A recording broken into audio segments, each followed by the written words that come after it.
नमस्कार doctor talk को स्वागत करुछि मु तपस्विनी। दर्शक बंधु स्वास्थ्य ही संपद किंतु कर्म व्यस्तता जोगु आम जीवन शैली परिवर्तन हेउछि तेणु विभिन्न स्वास्थ्यगत समस्या देखा देउछि। वर्तमान समय सबुठु अधिक जंत्रणादायक रोग भावे उभा होइछि पाइल्स बा आमे जाहाको कहूछु अर्स एवं फिशर बा मलकंटक।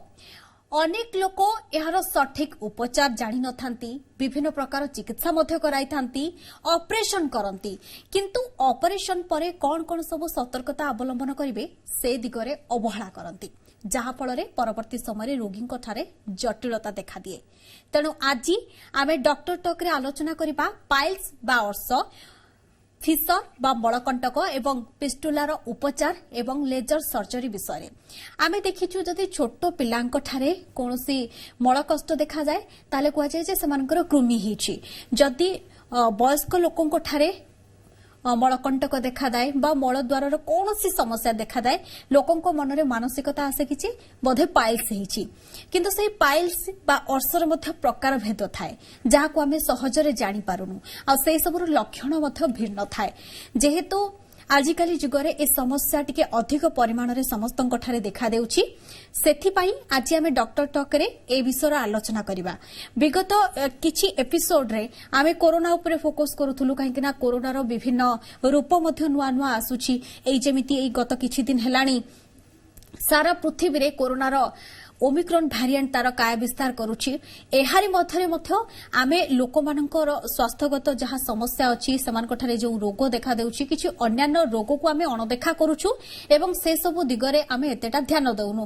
तेणु जेहेतु वर्तमान समय सर्वसाधारण कठारे अर्स एक गुरुतर रोग भावरे उभा हेलाणी, आज आमे डॉक्टर टॉक रे ए विषय आलोचना करिबा। व्यस्तबहुल जीवन कारणरू आमे ठीक समय खाद्य खाऊनु, जंक फूड बेसी खाऊछु, सीझा कम खाऊछु, तेल मसला जनित बेसी खाऊछु। साधारणतः आजिकल युवपीढ़ी माने घरे खाइबा को कम पसंद करूछंती एवं बाहरे रेस्टोरेंट जंक फूड खाइबा बेसी पसंद करूछंती, जहा फल केवल अर्स नुहे विभिन्न प्रकार रोग मध्य देखा देउछि। किंतु से सबुर उपचार कौन एवं समाधान कौन जेभली जटिल भाव उभा नहेब से रोग से संपर्क में मध्य आज आमे आलोचना करिबा।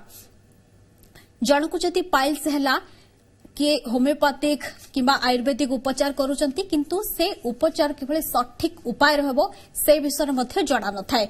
अनेक लोक थांती जो माने पाइल्स को ऑपरेशन करि दियंती, किंतु पाइल्स को केउ कंडीशन रे ऑपरेशन करिबा दरकार, केउ समय रे दरकार नुहे, ऑपरेशन परे हमको अधिक कोन सतर्कता अवलंबन करिबा दरकार से विषय मध्य आमे अवगत न थाउ।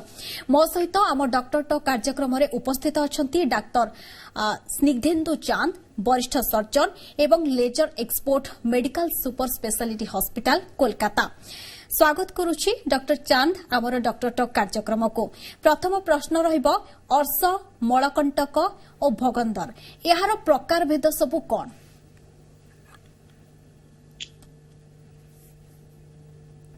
हेलो आज्ञा सुनी पारछंती सर?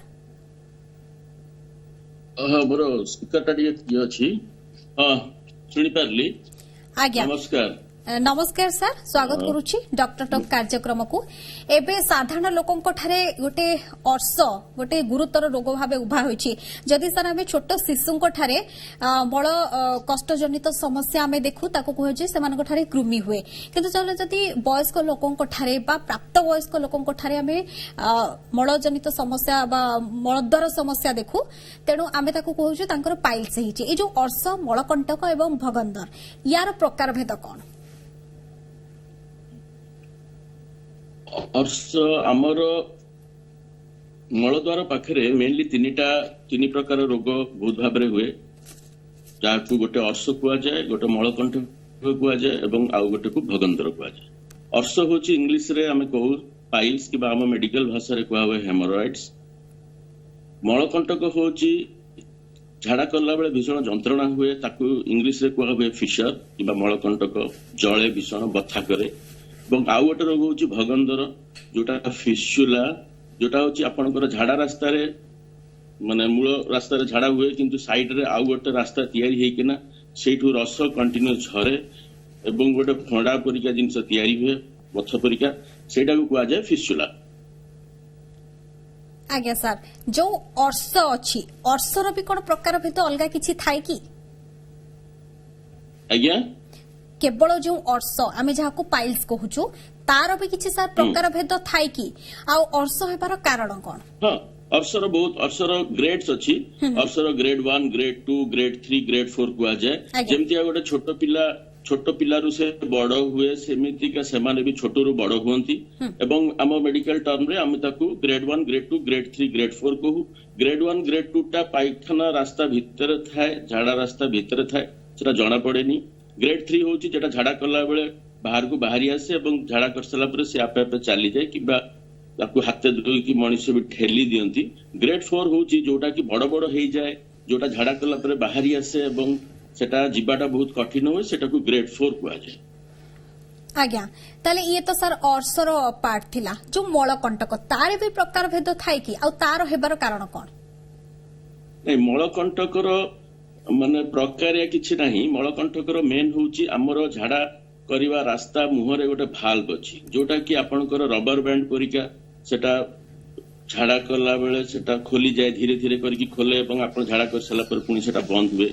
କିନ୍ତୁ ଯେତେବେଳେ ଏଇ ଯୋଉ କୋଷ୍ଠକାଠିନ୍ୟ ବହୁତ ହୁଏ କିମ୍ବା ଲୋକ ଯୋଉ ବହୁତ କଷ୍ଟରେ ଝାଡାଟା କରିବା ପାଇଁ ଚେଷ୍ଟା କରନ୍ତି, ଶକ୍ତ ଝାଡା ହେଲେ ସେଇ ଶକ୍ତ ଝାଡାଟା ଯେତେବେଳେ ଆସେ, ଝାଡା ରାସ୍ତାଟା ହଉଛି ମୋଟା କିନ୍ତୁ ବାହାରିବା ରାସ୍ତାଟା ପତଳା, ସେଇ ଜାଗାଟା ଯଦି ଭଲ ଭାବରେ ନ ଖୋଲେ ତାହେଲେ ଇଏ କଠିନ ଝାଡା, ମୋଟା ଝାଡା ସେ ଛୋଟ ରାସ୍ତାରେ ବାହାରିବା ପାଇଁ ଚେଷ୍ଟା କଲେ କଣ ହୁଏ, ସେଟାକୁ ସେ ଚିରି ଦିଏ। ସେ ଚିରି ଦେଲେ ସେଥିରେ ଅଳ୍ପ ରକ୍ତ ହୁଏ ଏବଂ ବହୁତ ଯନ୍ତ୍ରଣା ହୁଏ। ଇଟ୍ is one of the most ପେନଫୁଲ disease. ବହୁତ ହିଁ ବଥା ହୁଏ। ଆଜ୍ଞା ସାର୍, ଏହାର ଗୋଟେ ପ୍ରୋସେସ ଥାଏ କି? ଯେମିତି ଅର୍ଶ ହେଲା ତାହା ଧୀରେ ଧୀରେ ବଢି ମଳକଣ୍ଟକ ହେବ ବା ତା ଅଧିକ ବଢି ଭଗନ୍ଦର ହେବ, ସେମିତି କିଛି ଥାଏ ନା? କାହାକୁ ବି ଅର୍ଶ ଅଲଗା ହେଇପାରେ, ମଳକଣ୍ଟକ ବି କାହାଠାରେ ଦେଖା ଦେଇପାରେ ଏବଂ ଭଗନ୍ଦର ବି ସିଧାସଳଖ କାହାଠାରେ ଗୁରୁତର ଅବସ୍ଥାରେ ଦେଖା ଦେଇପାରେ? ନାଇଁ, ଏ ତିନି ପ୍ରକାର ରୋଗ ଏମିତିକା ନୁହେଁ ଯେ ସମସ୍ତଙ୍କୁ ଏକାଠି ହବ, ସେମିତି ନାହିଁ। ଅର୍ଶ ଯାହାକୁ ହୁଏ ଅର୍ଶ ହୁଏ। ଅର୍ଶ ସାଙ୍ଗରେ କାହାକୁ ମଳକଣ୍ଟକ ହେଇପାରେ କିମ୍ବା କେବଳ ଭଗନ୍ଦର କାହାକୁ ହୁଏ। ତେଣୁ ସାଧାରଣତଃ ବହୁତ କମ ରୋଗୀଙ୍କର ମୁଁ ଦେଖିଛି ଯୋଉ ଏକା ସାଙ୍ଗରେ ତିନି ପ୍ରକାର ରୋଗୀ ଥାଏ। That percentage is very less. ବହୁତ କମ ଲୋକଙ୍କର ଦେଖାଯାଏ। କିନ୍ତୁ ହଁ, ଅର୍ଶ ସାଙ୍ଗରେ ମଳକଣ୍ଟକଟା ପାଖାପାଖି ଜଡିତ ଥାଏ। ଆଜ୍ଞା ସାର୍, ଏସବୁର ଲକ୍ଷଣ କଣ କଣ ଥାଏ? ହଁ, যেটা হচ্ছে এই রোগর তিন প্রকার লক্ষণ। মু ছোট ছোট জিনিস কহিবি, কি পয়েন্ট মানে মূল জিনিস, সে গোটে দুইটা জিনিস আপনার বুঝিপারে। যেমিতিকা অর্শ এই তিন প্রকার রোগরে অর্শ যেটা পাইলস, সেথিরে কোন হুয়ে কি আপনার রক্তটা পড়িব, সেথিরে বথা কম হুয়ে এবং রক্ত বহুত বেশি পড়িব। সেটাকে আমি ইংলিশে কহু স্প্ল্যাশ অন দ্য প্যান, মানে থোকায় রক্ত ঝাড়া করে সারা পরে ধড়কি পড়িଯିବ কিংবা রক্ত এমতি পড়িব। ଆଉ ପେନ୍ ଟା ବହୁତ କମ ହୁଏ, ସେଟା ହଉଛି ପାଇଲ୍ସ। ଏବଂ ବାହାରକୁ କିଛି ଲାଗିବ ଯେ କିଛି ବାହାରକୁ ଝାଡା କଲା ବେଳେ କିଛି ବାହାରକୁ ବାହାରି ଆସୁଛି ଏବଂ ଭିତରକୁ ବି ଚାଲି ଯାଉଛି ଏବଂ ଆପଣ ନିଜେ ଝାଡା ରାସ୍ତା ମୁହଁ ପାଖରେ ହାତ ବି ଦେବେ, ଖୋଲା ଖୋଲା ଅଙ୍ଗୁର ଦାନା ପରିକା ଜିନିଷ ଜାଣିପାରିବେ। ଏଟାକୁ କୁହାଯାଏ ପାଇଲ୍ସ। ଅନ୍ୟ ରୋଗ ଯୋଉଟା ମଳକଣ୍ଟକ, ଯୋଉଟା ଇଂଲିଶରେ ଆମେ କହୁଛୁ ଫିସର, ସେଇଟାରେ କଣ ହୁଏ କି ଧକ୍ ଧକ୍ ଧକ୍ ଧକ୍ ପରିକା ଯନ୍ତ୍ରଣା ହବ, ଆପଣ ଝାଡା କରିପାରିବେନି, ବହୁତ କଷ୍ଟ ହୁଏ। ଆଉ ସେଥିରେ ଯୋଉ ଝାଡାଟା ଆସେ, ରକ୍ତଟା ବହୁତ କମ ଥାଏ ଏବଂ ଯେତେବେଳେ ମୁହଁଟା ଯେତେବେଳେ ଚିରି ଯାଏ, ସେଇଥିରୁ ସେ ରକ୍ତକ୍ଷରଣ ହେଲେ ଝାଡାଟା ଆସିଲେ ତା ସାଙ୍ଗରେ ଲାଗିକି ରକ୍ତଟା ଝାଡା ସହିତ ଆସେ। ସେଟା ହଉଛି ବହୁତ ପେନଫୁଲ ରୋଗ। ଫିସରଟା ହଉଛି, ମଳକଣ୍ଟକଟା ହଉଛି ବହୁତ ଯନ୍ତ୍ରଣାଦାୟକ ରୋଗଟା। ଶେଷ ରୋଗ ବିଷୟରେ ମୁଁ କହିବି ଭଗନ୍ଦର, ଯୋଉଟା ଆମେ ଫିସ୍ଚୁଲା କହୁ। ଏ ତିନି ପ୍ରକାର ରୋଗ ଭିତରେ ସେଇଟା ହଉଛି ସବୁଠୁ ବଦମାସ ରୋଗଟା। ଆମର ଯେମିତି ମନେ ରଖନ୍ତୁ, ଗୋଟେ ରାସ୍ତା ଯାଇଛି, ମେନ୍ ନ୍ୟାସନାଲ ହାଇୱେ ଯାଇଛି, ସେଟା ହଉଛି ଆପଣଙ୍କର ଝାଡା ରାସ୍ତା। ସେଇ ଝାଡା ରାସ୍ତା, ମେନ୍ ରାସ୍ତା ସାଇଡରୁ ଆଉ ଗୋଟେ ରାସ୍ତା ବାହାରକୁ ବାହାରିବ। ଆପଣଙ୍କର ଝାଡାର ମୂଳ ରାସ୍ତାରେ ରହିଥିବା ସାଇଡରେ ଆଉ ଗୋଟେ ରାସ୍ତାରେ ରସ ବାହାରିବ। ଧୀରେ ଧୀରେ ସେ ରସଟା ସେଠି ଜମା ହେଇ ହେଇ ହେଇ ହେଇ ସେଟା ଗୋଟେ ମାନେ ବଥ ପରିକା ଗୋଟେ ଜିନିଷ ହବ। ସେଟା ବହୁତ ଯନ୍ତ୍ରଣା କରିବ। ତାପରେ ଦିନେ ଦେଖିବେ ସେ ବଥଟା ଫାଟି ଯାଇଛି, ସେଥିରୁ ଅସନା ଗନ୍ଧ କରୁଥିବା କିଛି ଝାଡା ରସ ଏମିତି ସବୁ ବାହାରିବ। ତାପରେ ଆପଣଙ୍କୁ ଆରାମ ଲାଗିବ। ସେ ପୁଣି ମାସେ ପରେ ପୁଣି ହବ। ଆଉ ସଦାବେଳେ ସେ ଆପଣଙ୍କର ଗୋଟେ ଲୁଗାପଟାରେ ରସ ରସ ରସ ରସ ଜିନିଷ ଲାଗି ରହିଥିବ, ଗନ୍ଧ କରେ। ଏଟାକୁ କୁହନ୍ତି ଭଗନ୍ଦର, ଏଟା ଇଂଲିଶରେ କୁହନ୍ତି ଫିସ୍ଚୁଲା। ଓକେ ଡକ୍ଟର ଚାନ୍ଦ, ଆମେ ଶୁଣିଛୁ ଯେ ଯଦି ଥରେ ଅର୍ଶ ହୁଏ जदि भी कौन एलोपैथिक हूँ होमियोपैथिक हूँ कि आयुर्वेदिक चिकित्सा द्वारा भल हो जाए ताहा पुणी थरे हेबार संभावना थाए यह केते दूर सत्य नहीं अर्श हेले एटा ठीक कहचंती मैडम अर्श हेले तार चिकित्सा पर अर्श फेरी आसबार चांस थाए जे कौन से मेडिकल बही रे लिखा अछि 15% माने 15% आले सेटा फेरी आसे किंतु हाँ वर्तमान जो उन्नत मानर चिकित्सा आरंभ करछि जेमती आमे लेजर ऑपरेशन करूछु सेथिरे से जो रेकरेंस जोटा फेरी आसबार संभावनाटा कमी जाए एवं सबुठ इम्पोर्टेंट जिनिस होची पेशेंट रो ऑपरेशन ही सारला परे ताकू किछि जिनिस कुहा जाए से सेही किछि जिनिस को जदि से 2-4 मास ताकू भल भाबरे पालन करिवो ताहले तार फेरी आसीबार परसेंटेज चांस टा बहुत कमी जाए मे बी 1 to 2% किंबा 3% बट यस फेरी आसीबार चांस टा सबल थाए किंतु आजिकली उन्नत मानर चिकित्सा रे सेटा धीरे धीरे बहुत कमी आसी ओके डॉक्टर चांद समान कारण लक्षण एवं समान स्थिति जेमिति अर्श थरे हेली भी आउ थरे हेबार चांसेस थाए सेमिति मळकंटक एवं भगंदर हेबा पुणी थरे हेबार चांसेस थाए कि मळकंटक गोटे एमितिका रोग सेटा होची हम मेडिकल साइंस रे गोटे एनाटॉमिकल प्रॉब्लम माने गोटे जिंस टाइट हेकी बसिची तार जदि सठिक भाव रे ऑपरेशन करा जाए मो अभिज्ञता रे माने प्राय तो कोनोसी पेशेंट रो मु निजे आज पर्यंत फेरी आसीबार देखिनी आउ तेणु सेटा होची गोटे बहुत पेनफुल रोग किंतु तार चिकित्साटा बहुत सुंदर एवं सेटा करिदेले पेशेंट रो प्राय मुक्त मुत आज पर्यंत क्या देखिनी तार फेरी आसबार चांस टा 0.1% मु कहबी 0 तो केबे कहि परिबिनी आउ बट माने मु तो देखिनी आज पर्यंत आज्ञा आउ नेक्स्ट रोग जोटा कहले भगंदर फिस्चुला हाँ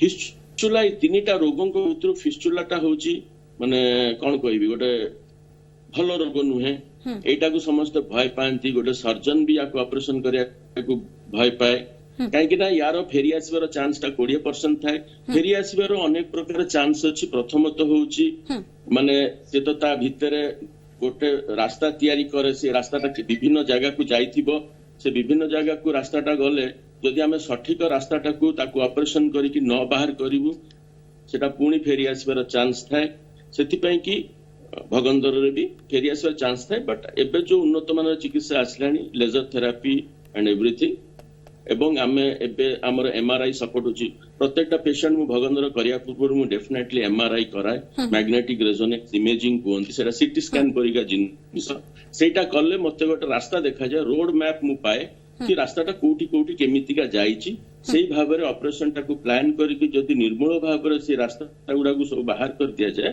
ताहले तार फेरी आसीबार चांसटा बहुत कमी जाए आज्ञा सर जमती कार्यक्रम आरंभ रे मु कहूतिली कि जे प्राप्त वयस्क थारे जेतेबेले मलद्वार जनित कौनसी समस्या देखा जाए समस्त कहती अर्श बोले किंतु कहार धारणा न थाए कि जे ताहा मलकंटक भी होई थाई पारे किंबा भगंदर भी होई थाई पारे जदि भगंदर जनकर ऑपरेशन करा जाउछि परवर्ती समय तांकठारे जटिलता देखा देउछि एवं तांको जीवन मध्य हानि होउछि तो अन्य किछि लोक थांती जो माने डरी जानती मनरे धारणा से जाय कि जे अर्श ऑपरेशन कले हुए तो कैंसर भले रोग होई पारे एई भलिया धारणा थिबा लोकन को आपण कोन परामर्श देबे नहीं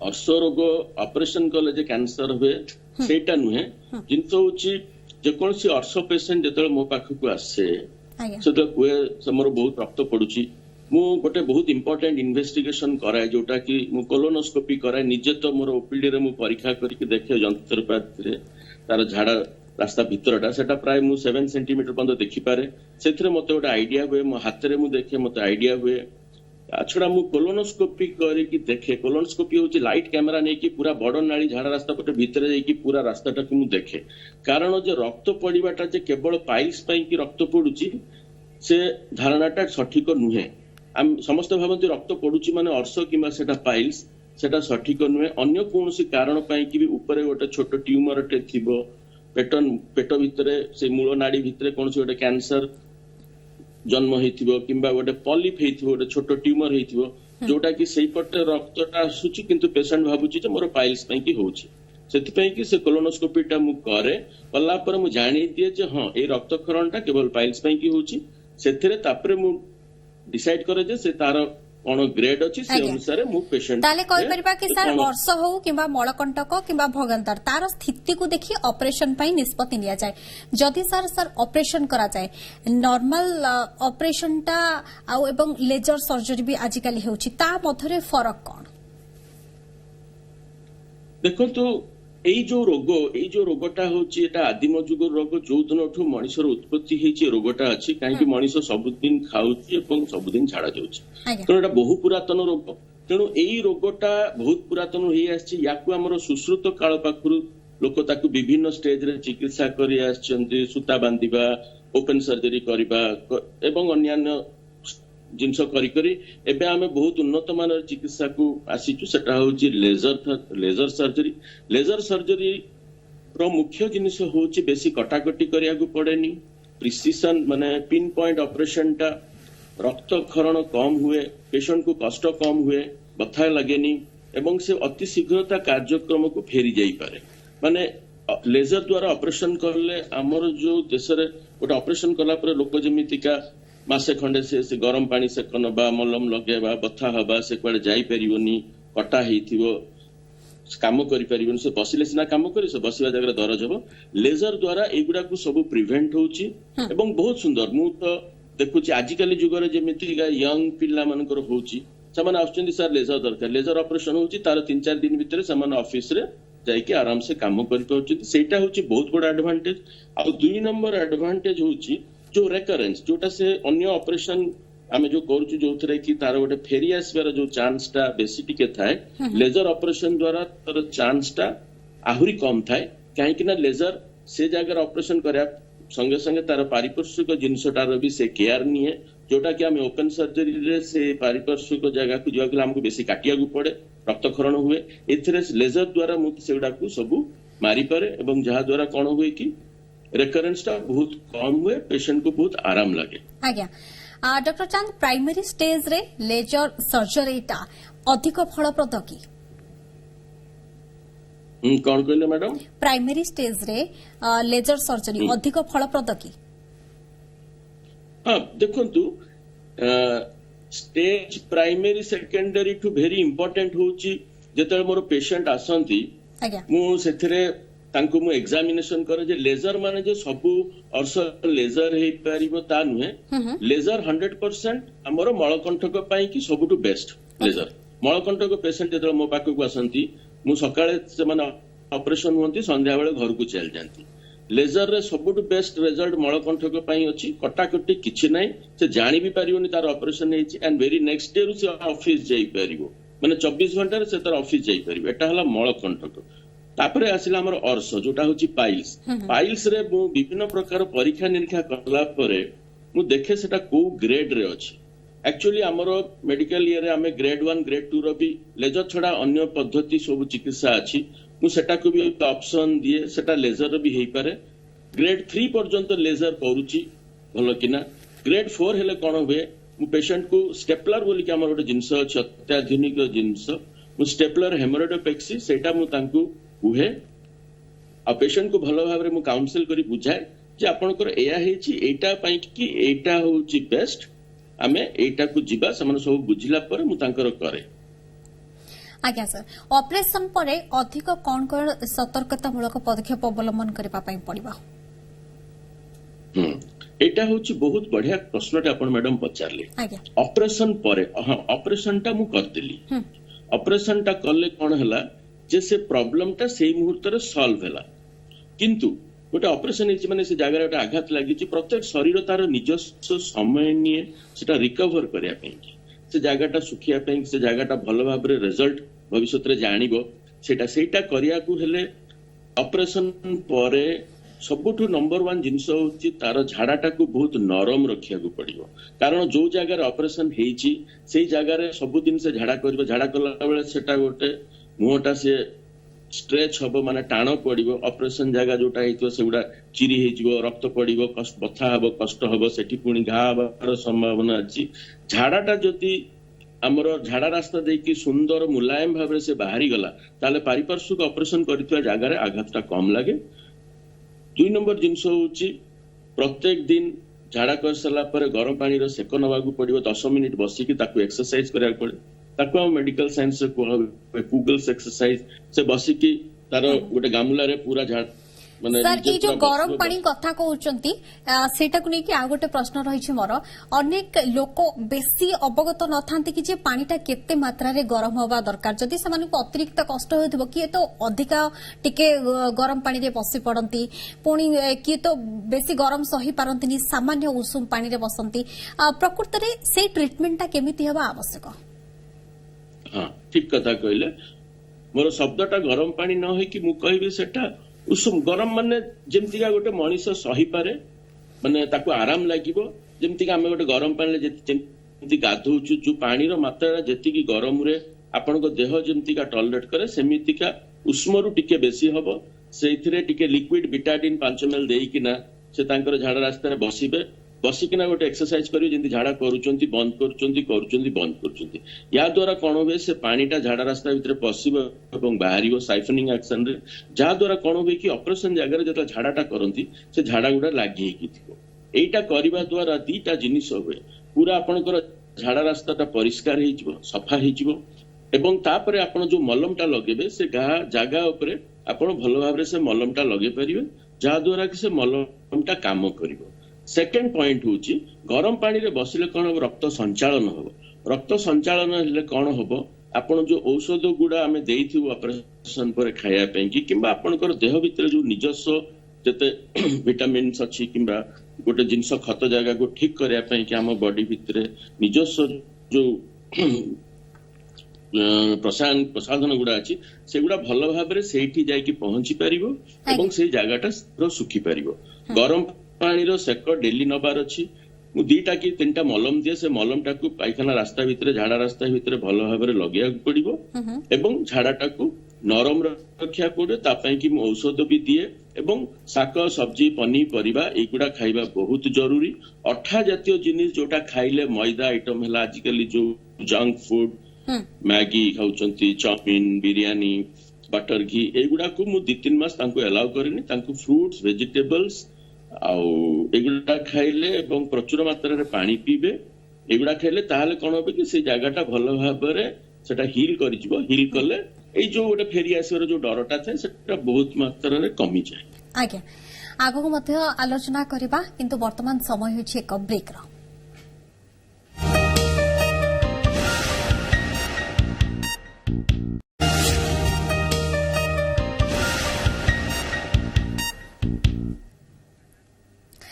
ब्रेक पर स्वागत आज आम डॉक्टर टॉक रे आलोचना करुचे अर्श मलकंटक एवं भगंदर उपचार आ तार लेजर सर्जरी उपरे ता छड़ा अनेक गुडी गुरुत्वपूर्ण टिप्स मध्य देउछंती हम सहित आज उपस्थित अछंती डॉक्टर स्निग्धेन्दु चांद वरिष्ठ सर्जन एवं से जने लेजर एक्सपर्ट मध्य डॉक्टर चांद आमे ब्रेक पूर्वरु अर्श मलकंटक एवं भगंदर अनेक गुरुत्वपूर्ण दिग उपर आलोचना करुଥିଲେ ଏବେ ଜଣେ କଲର ଅଛନ୍ତି ଆମେ ପ୍ରଥମେ ତାଙ୍କ କଲ୍ ନେଇଯିବା ଆଉ କିଛି ଗୁରୁତ୍ୱପୂର୍ଣ୍ଣ ଦିଗ ଉପରେ ଆଲୋଚନା କରିବା ଆଜ୍ଞା କିଏ କହୁଥିଲେ ଆପଣଙ୍କର ପ୍ରଶ୍ନ କଣ ରହିବ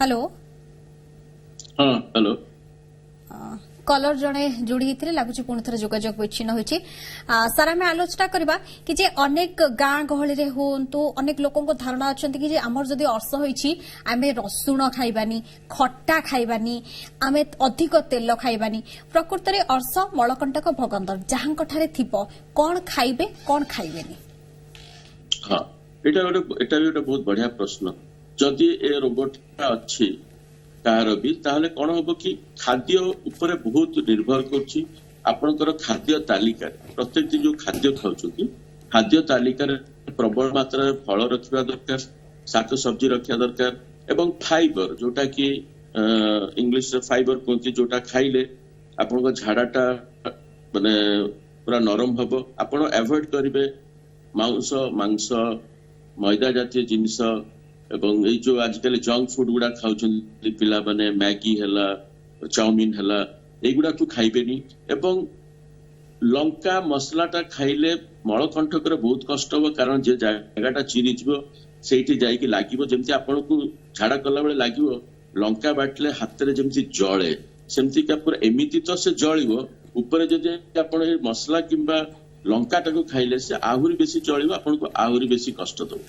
ତେଣୁ ସବୁଠୁ ମେନ୍ ଜିନିଷ ହଉଛି ପ୍ରବଳ ମାତ୍ରାରେ ପାଣି ପିଇବେ, ଶାଗ ସବଜି ପନିପରିବା ଫଳଟାକୁ ବେଶୀ ମାତ୍ରାରେ ଖାଇବେ ଏବଂ ଏଇ ଯୋଉ କୋଷ୍ଠକାଠିନ୍ୟ କରୁଥିବା ଯୋଉ ଖାଦ୍ୟ ଗୁଡିକ ସେଇଗୁଡାକୁ ଆଭଏଡ୍ କରିବେ। ओके सर जड़े कलर मध्य जोड़ी होइछंती दर्शक जोड़ी होइछंती आगे की कहउतली आपनकर प्रश्न कोन रहइबो? हेलो आज्ञा की कहउतली आपनकर प्रश्न कोन रहइबो? अरे नमस्कार नमस्कार नमस्कार। मुझे मांगाल कहउतले या आज्ञा प्रश्न करंतु। अरे बोसी जो माने जो आपनकर जो गळदर पाखरे गोटे भातुडी होय आटिके हेछि बुझिले आज्ञा आ मध्य मध्य से रक्त पड़े तापर कमी जाए। हाँ ସେଇଟା ଆପଣଙ୍କର ଯୋଉ ଝାଡା ରାସ୍ତା ପାଖରେ ହେଇଛି ତ?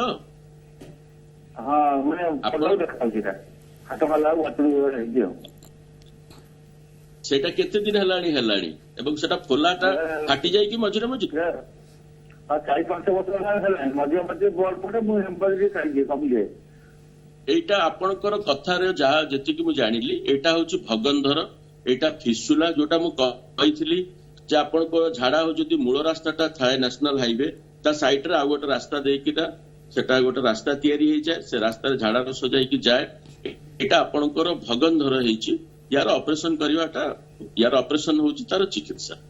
ଅପରେସନ କଲେ ସେଇ ଯୋଉ ଗୋଟେ ଏକ୍ସଟ୍ରା ରାସ୍ତା ଗୋଟେ ତିଆରି ହେଇଯାଇଛି ସେ ରାସ୍ତାଟାକୁ ପୁରା ନିର୍ମୂଳ ଭାବରେ ବାହାର କରିଦେଲେ ଆପଣ ସେ ରୋଗ ଦ୍ୱାରା ମାନେ ସଫର କରିବେ। आज्ञा आशा करछु दर्शक जनक तांकर प्रश्नर उत्तर पाइथिबे। आउ जने दर्शक अछंती आज्ञा की कहउतले आपनकर प्रश्न कोन रहइबो? हेलो आज्ञा आपनकर प्रश्न कोन रहइबो? मो संजय सेठी कहउतली पारादीप रो। आज्ञा कोन तो हमें सुनि पारछु। मोर भगंदर ऑपरेशन होला कलिंग हॉस्पिटल रे आज्ञा से बे सक्सेस नहीं कौन सर कब आज्ञा। करबो? आज्ञा ଆଉ ଥରେ କହିଲେ सर आमे जो पूर्वरु कहउतले कि ऑपरेशन परे भी अधिकांश जटिलता देखा दउछु रोगींक ठारे एवं किछि मात्रा रे सक्सेस मध्ये हेउनी, तेणु जो दर्शक फोन करचंती से भगंदर ऑपरेशन करैतिले किंतु सक्सेस होइनी बोली से कहउचंती कि जे पुणी थरे पोथे तांकर भगंदर देखा दैछि। नमस्कार सर मो कलिंग हॉस्पिटल रे ऑपरेशन आइतिली ହଁ ହଁ सेटा ସେଇଟା ତ सक्सेस मोर एबे भी कंटिन्यू होउची। ଆଚ୍ଛା ସେଇଟା ତ ମୁଁ ଆମର ଯେତେବେଳେ ଆଲୋଚନା ଆରମ୍ଭ କରିଥିଲୁ ମୁଁ ଷ୍ଟାର୍ଟିଂ ରେ କହିଥିଲି ଭଗନ୍ଦର ଗୋଟେ ଭଲ ରୋଗ ନୁହେଁ, ସେଟା ଫେରି ଆସିବାର ଚାନ୍ସଟା ଟିକେ ବେଶୀ ଥାଏ। କିନ୍ତୁ ଜିନିଷ ହଉଛି ଭଗନ୍ଦର ଅପରେସନ କରିବା ପୂର୍ବରୁ ପୁରା MRI କରିକିନା ଭଲ ଭାବରେ ଦେଖିବାକୁ ପଡେ ରାସ୍ତାଟା କୁଆଡେ କୁଆଡେ ଯାଇଛି ଏବଂ ସେଇ ରାସ୍ତାଟାକୁ କୋଉ ଟ୍ରିଟମେଣ୍ଟ ମାଧ୍ୟମରେ ବିଭିନ୍ନ ପ୍ରକାର ଟ୍ରିଟମେଣ୍ଟ ଅଛି, କୋଉ ଟ୍ରିଟମେଣ୍ଟ ମାଧ୍ୟମରେ କଲେ ସେଟା ନିର୍ମୂଳ ହବ। ଆଜିକାଲି ଯୋଉ ଲେଜର ଆସିଛି ଯୋଉ କଠିନ ରାସ୍ତା ଗୁଡା ସବୁ ଅଛି ଯୋଉଟା ଆମେ ଟ୍ରାଡିସନାଲ ଅପରେସନ କରି ଯୋଉ କାଟିକି ବାହାର କରୁଥିଲେ ଲେଜର ମାଧ୍ୟମରେ ସେ ରାସ୍ତା ଭିତରେ ଭିତରେ ଯାଇକିନା ସେ ରାସ୍ତାଟାକୁ ପୁରା ମରା ଯାଉଛି। ତେଣୁ ଏଥିରେ ଏଇ ଲେଜର ଚିକିତ୍ସା କରେଇଲେ ସେଟା ମାନେ ବହୁତ ଭଲ ମାନେ କାମ ଦଉଛି, ଆପଣଙ୍କର ଭଗନ୍ଦରଟା ଆଉଥରେ ଫେରି ଆସିବାର ସମ୍ଭାବନାଟା କମି ଯାଉଛି। ଏବେ ତାଙ୍କୁ କଣ ପରାମର୍ଶ ଦେବେ ଯେହେତୁ ଏବେ ପୁଣି ତାଙ୍କ ଠାରେ ସେଇ ସବୁ ଲକ୍ଷଣ ଦେଖା ଦେଲାଣି, ସେଇ ଯନ୍ତ୍ରଣା ହେଲାଣି, କଣ ଉପଶମ କରିବେ? ପୁଣି ହସ୍ପିଟାଲ ଯାଇକି ଡକ୍ଟରଙ୍କୁ ଦେଖିବାକୁ ପଡିବ, ସେ ଜାଗାରେ ଗୋଟେ MRI କରିବାକୁ ପଡିବ। କାହିଁକି ନା ମୁଁ ତ ଏଟା ଖାଲି ଫୋନରେ ଶୁଣୁଛି, ପେସେଣ୍ଟକୁ ନ ଦେଖିକି ସେ କାଗଜ ପତ୍ର ସବୁ ନ ଜାଣିକି ମାନେ 100% କିଛି କହିବାଟା ବହୁତ ଡିଫିକଲ୍ଟ। ତେଣୁ ସିଏ ଆଉଥରେ କୌଣସି ସର୍ଜନକୁ ଯାଇକି ଦେଖେଇବେ ଆମର ଓଡିଶାରେ, ସେଠି ଦେଖେଇଲେ ସେ ତାକୁ ଭଲ ଭାବରେ ଆସେସ୍ କରିବେ, କଲେ ସେଟା ପୁଣି ଆପଣଙ୍କର ଠିକ ହବ। ओके आउ जने कलर मध्ये अछंती आगे कियो कहउतले आपनका प्रश्न कोन रहइबो?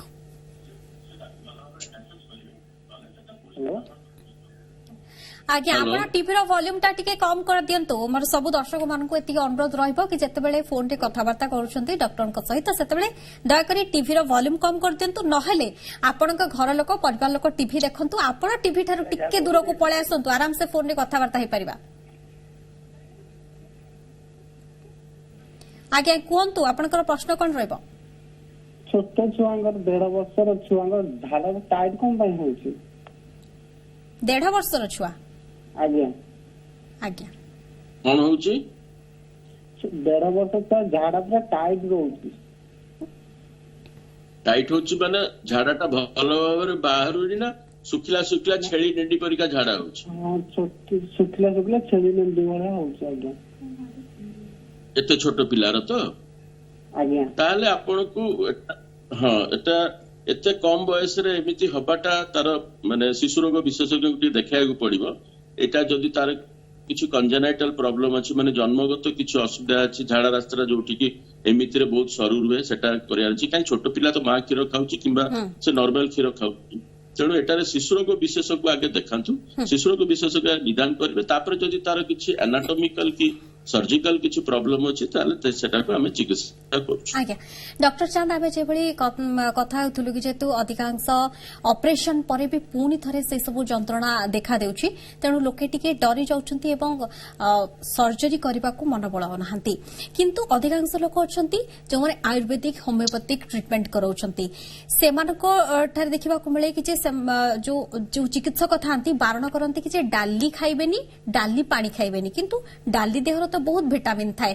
ଲୋକଙ୍କ ମନରେ ଏହି ଭ୍ରାନ୍ତ ଧାରଣା ଦୂର କରିବା ପାଇଁ କଣ ପରାମର୍ଶ ଦେବେ?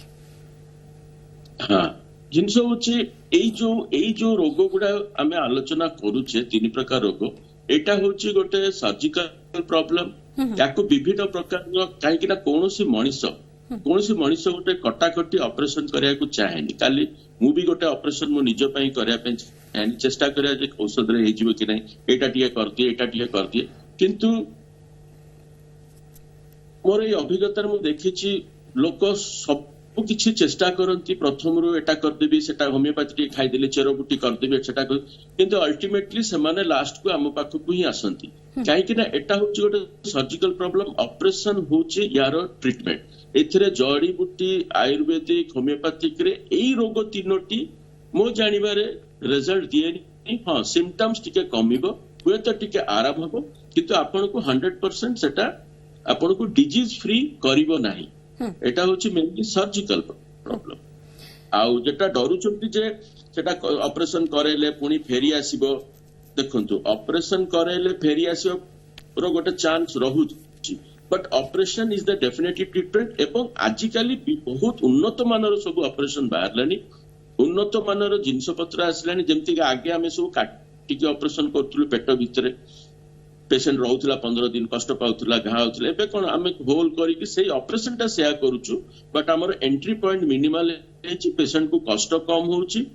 ଆଉ ତେଣୁକରି ଏଇ ଯୋଉ ମଣିଷ ବୈଜ୍ଞାନିକ ମାନେ ଦିନ ରାତି ଚେଷ୍ଟା କରୁଛନ୍ତି ଯେ ମଣିଷକୁ କଷ୍ଟ କେମିତି କମ ହବ, ଯାହା ଦ୍ୱାରା କି ଏ ଲେଜରର ଡେଭଲପମେଣ୍ଟ ହେଲା। ଲେଜରଟା ଆବିଷ୍କାର କରିକିନା ସେମାନେ ତାକୁ ଅପରେସନରେ ତାକୁ ଲେଜରଟାକୁ ୟୁଟିଲାଇଜ କରୁଛନ୍ତି ଏବଂ ରେଜଲ୍ଟ ବହୁତ ସୁନ୍ଦର ଅଛି।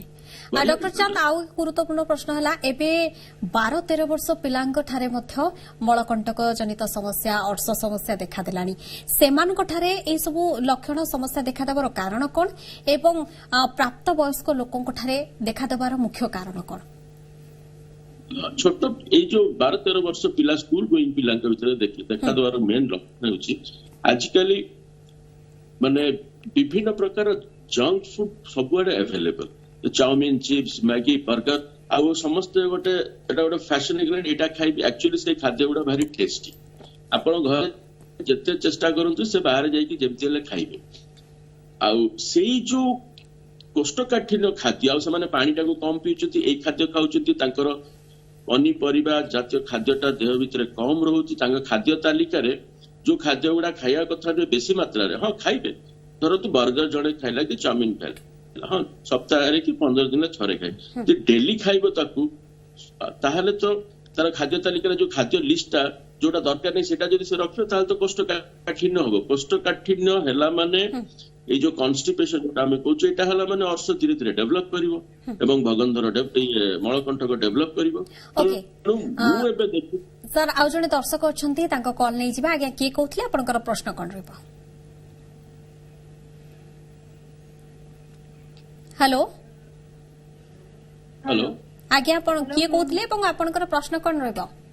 ହ୍ୟାଲୋ ଆଜ୍ଞା ନମସ୍କାର, ମୁଁ କଟକରୁ କହୁଥିଲି। ହଜବେଣ୍ଡଙ୍କର ଗୋଟେ ଫିସର ଅପରେସନ ହେଇଥିଲା, ଲେଜର ଅପରେସନ। ତାପରେ ଗୋଟେ ଇୟର ହେଇଗଲାଣି ତାପରେ ଜଷ୍ଟ ମଳଦ୍ୱାର ଉପରକୁ ଗୋଟେ ହୋଲ ଭଳିଆ ହେଇଯାଇଛି ସେଟା କଣ ସେଟା ମୁଁ ଜାଣିବାକୁ ଚାହୁଁଛି କାହିଁକି ବି ହେଲା ସେଟା ପୁଣି ଥରେ ଡେଭଲପ କଲା ସେଟା ଜାଣିବାକୁ ଚାହୁଁଥିଲି। ହଁ ସେଟା ତ ଆକ୍ଚୁଆଲି ଲେଜର ଅପରେସନ କଲେ ମଳକଣ୍ଠକ ତ ଫେରି ଆସେନି ଭଲ ଯଦି ଲେଜରଟା କରାଯାଇଥିବ। ହୋଲଟା ଯେଟା ହଉଛି ସେଟା ତ ମ୍ୟାଡାମ ମାନେ ଟେଲିଫୋନରେ କିମ୍ବା ଏମିତି କଥାବାର୍ତ୍ତାରେ କହିବାଟା ବହୁତ ଡିଫିକଲ୍ଟ ସେଇଟା ଅନ୍ଦାଜ ବି କରିବା ଡିଫିକଲ୍ଟ ତେଣୁ ହୁଏତ ସେଟା ହୋଲ ଯୋଉଟା ଆପଣଙ୍କୁ ଲାଗୁଛି ହୁଏତ ସେଟା ଗୋଟେ ଭଗନ୍ଦର ହୁଏତ ଗୋଟେ ଡେଭଲପ କରିଥାଇପାରେ ବଟ୍ ପେସେଣ୍ଟକୁ ନ ଦେଖିଲା ପର୍ଯ୍ୟନ୍ତ କହିବାଟା ବହୁତ ଡିଫିକଲ୍ଟ ତେଣୁ ଆପଣ କୌଣସି ସର୍ଜନକୁ ଯାଇକି ପୁଣି ଦେଖାନ୍ତୁ କିମ୍ବା ଯିଏ ଅପରେସନ ବି କରିଥିଲେ ତାଙ୍କୁ ଯାଇକି ଟିକେ ଭିଜିଟ କରନ୍ତୁ ସର୍ଜନ ତାକୁ ଦେଖିଲେ ସେ ଆପଣଙ୍କୁ କହିଦେବେ କଣ ଆକ୍ଚୁଆଲିଟା କଣ ହେଇଛି। ओके सर अर्श मलकंटक एवं भगदर जो समय देखा देउथाय जंत्रणा भोगुथांती लोक माने से समय जो खाद्य बारण करा जाय थाय आ तार उपचार परे तार उपशम परे जो लोक माने से जो बारण करा जायथिबा खाद्य को बंद करि थांती से माने खाई परिबे ना सारा जीवन पई से सब खाद्य बारण जदि से माने न खाई परिबे ताले ऑपरेशन काई करागला। हां निश्चय सब करि परिबे खाई परिबे बट आफ्टर ऑपरेशन जेतेबेले से जागाटार ऑपरेशन हेतिबो आघातरा लागिथिबो सेटाको हमहु टिके समय दबा पड़ियो शरीरटाको समय देले से जागाटा भलो भाबरे हील करि जिवो ऑपरेशन कत जागाटा ठीक हे जिवो एवं कोष्ठकाठिन्य करिवेनी कॉन्स्टिपेशन करिवेनी जा द्वारा कि तापरे तुरंत 2 मास होला कि 3 मास पर जागाटा भलो हील करि पारे तापरे से खाई पारिबे सेथिरे नै काई के देखो निजे खाई कि ना आपण भलो भाबरे जानचंती जे मु कोन खाइले मोर कोष्ठकाठिन्य हबो सेटा समस्तंग पई भ्यारी करे के टिके आळू खाइ देले ताकू हे जिवो के रुटी न खाइले ताकू पेटा होउची तेणु एवरीबॉडी नो समस्त जानचंती जे मोर खाद्य तालिका रे मु कोन रखिले मोर झाडाटा गोटे नरम हबो। सर एथिपाई ए प्रश्न पचारली जति जनकठारे अर्श मलकंटका किंवा भगंदर जति से रोग रे पीड़ित थांती भलो होई जाई थांती तापरे कोंदी ना बाबा ना एते जंत्रणा पाइची आउ से खाइबा खाइबिनी कि मु जंत्रणा भोगिबिनी तो सेमान को मन रे गोटे धारणा थाय कि आमे जीवन सारा से खाइबा खाइबानी सेतिपाई मोर ए प्रश्न थिला। आउ जने कलर मध्ये अछंती आज्ञा आज्ञा के कहतले आपनकर प्रश्न कोन रहइबो। हेलो राउरकेला को जी दिवाकर था आज्ञा कोनतु प्रश्न कोन रहइबो। मिसेस झाड़ा गला माने सबुदिन ना पेटा गरम ये माने पूरा ब्लड जाऊँ कोष्ठकाठिन्य बहुत जोर बुझे बथा हुई झाड़ा करला बेले पेट सफा खियाउजी हेलो आज्ञा पेट सफा खियाउजी जाईकी हेले ठीक होजी न खाइले पुणी कोष्ठकाठिन्य आई ब्लड भी जाऊँ को सिस्टम पाइल्स बेले जना पड़ुनी नहीं एटा तांको झाड़ा करला बेले दरज हुए कि बहुत जंत्रणा हुए कि एवं लंका लागला पर जळे कि जंत्रणा नहीं माने जो रक्तटा पडुची झाड़ा पूर्वरु पडुची ना झाड़ा परे पडुची नहीं माने अपन जदी जोर लागना है आगे ब्लड जीवा तापर झाड़ा दाबो। अच्छा दरज किछि नहीं नहीं अच्छा रक्तर रंगटा पूरा लाल तो एकदम देखा जाए पूरा लाल है माने बहुत सीवियर जाए माने कलाचिया नुहे कि पूरा रेड देखा जाए तो हाँ हाँ रेड बुझिले एटा देखो आउ तांक झाड़ा रास्ता बाहर तांको किछि फील हुए कि अंगूर कोली दाना परिया किछि हाथ रे बाजुची नहीं तो अच्छा ठीक अच्छी ताले देखंतु एटा जे 100% जे अर्श किमा पाइल्स हेतिबो सेटा तो माने कहबाटा ठीक ने आपण गोटे काम करंतु आपण राउरकेला रे इस्पात जनरल हॉस्पिटल अछि गोटे बड़ हॉस्पिटल अछि एवं अन्य हॉस्पिटल अछि आपण सेठी जाई कि आपनकर झाड़ा रास्ता रो गोटे परीक्षा करंतु ताकू कहा जाय कोलोनोस्कोपी झाड़ा रास्ता माध्यम देई कि ना पूरा लाइट कैमेरा पसिबो एवं आपनकर जो बड़ नाडीटा पूरा अछि प्राय धरंतु 150 सेंटीमीटर पर्यंत आमे ताकू पूरा देखिबा कारण पाइल्सटा कोन कि झाड़ा मुह पाखरे से जिंसटा रहउची किंतु ता ऊपर भी बहुत प्रकार रोग अछि जो थ्रु भी एमितिका रक्त पड़े तेणु सेई गुडी को आगे हमकु एक्सक्लूड कराय पड़े से गुडा को हेइनी तो जदि अर्श ପାଇଁ ରକ୍ତ ପଡୁଛି ସେଟା ଭଲ, କାରଣ ସେଟା ଆମେ ଚିକିତ୍ସା କରିଦେଲେ ସେଟା ଠିକ ହେଇଯିବ। କିନ୍ତୁ ଯଦି ପେଟ ଭିତରେ ଗୋଟେ ଟ୍ୟୁମର ଥିବ, ଗୋଟେ ବେଳେ ବେଳେ କଣ ହୁଏ କି ଗୋଟେ କ୍ୟାନ୍ସର ଯଦି ଡେଭଲପ କରୁଛି ସେଥିରୁ ବି ରକ୍ତ ପଡିପାରେ, ସେଟା ଗୋଟେ ଘା ଯାଇକି ସେଥିରୁ ଆଘାତ ଲାଗିକି ଆସିଲେ ଝାଡାଟା ପଡିପାରେ। ଏବଂ ତାଙ୍କର ଯୋଉ ଝାଡାଟା ଶକ୍ତ ହଉଛି, କୋଷ୍ଠକାଠିନ୍ୟ ହଉଛି, ସେଥିପାଇଁ କି ତାଙ୍କର ଖାଦ୍ୟ ତାଲିକାରେ ସବୁ ଯୋଉ ଖାଦ୍ୟ ତାଲିକାରେ ସେ ରଖିବେ ତାଙ୍କ ନିଜର ଖାଦ୍ୟଟାକୁ ଏମିତିକା ଯୋଉଥିରେ କି ହାଇ ଫାଇବର ଡାଏଟ ରହିବାର ଅଛି। ତା ସାଙ୍ଗରେ ଆଜିକାଲି ବହୁତ ପ୍ରକାରିଆ ଔଷଧ ବି ଅଛି।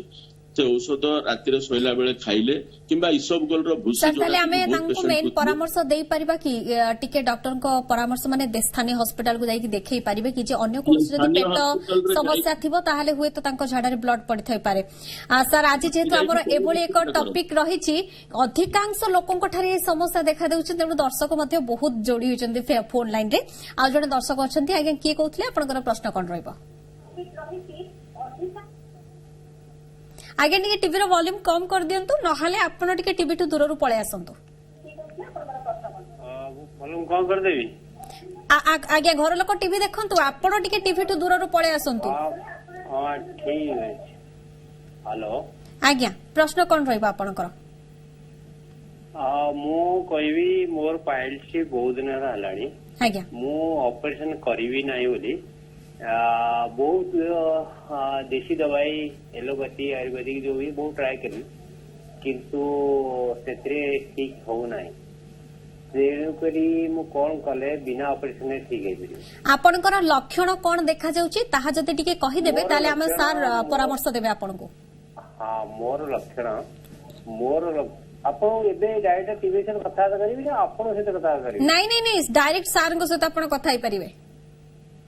ଏବେ ମୁଁ କଥାବାର୍ତ୍ତା ହଉଛି, କାହିଁ ମୋ ଆନ୍ସର ଉତ୍ତର ଦଉନାହାନ୍ତି ସେମାନେ କିଛି ଆପଣ? ନାଇଁ ନାଇଁ ଡକ୍ଟର ଶୁଣି ପାରୁଛନ୍ତି, ଆପଣ ପୁରା କହିସାରନ୍ତୁ ଆପଣଙ୍କର ଲକ୍ଷଣ, ତାପରେ ଡକ୍ଟର ଆପଣଙ୍କ ଆନ୍ସର ଦେବେ। ଆଚ୍ଛା ଆଚ୍ଛା ହଁ ମୁଁ କହୁଛି ଆକ୍ଚୁଆଲି ମୁଁ ଯେତେବେଳେ ଝାଡା ଯାଉଛି ସିଏ ମୋର ମଳ ବାହାରିବା ପୂର୍ବରୁ ଗୋଟେ ମାଂସ ପେଣ୍ଡୁଳା ଭଳିଆ ବାହାରି ଯାଉଛି ଆଗକୁ, ଠିକ ଅଛି? ଆଚ୍ଛା ତାପରେ तापरे तो झाड़ा मोर सफा होने एक एक घंटा बसिया पड़ुची और तापरे बस झाड़ा सफा होने मत मेसेज हो झाड़ा हम तेणुक मत एक घंटा करी बसिया पड़ी बस फिर मुझे सी पुष कर आपे पुष होने जो प्रथम तो शुरू होता छोट पिला साइज से तो आपे पुष हो जाता उठिक आसली ये मत प्रेस करिया पड़ुचा भर मतलब एते प्रेस करिए पड़े जाए भीतर जाऊँगी ना ना से कौन करा बिना ऑपरेशन?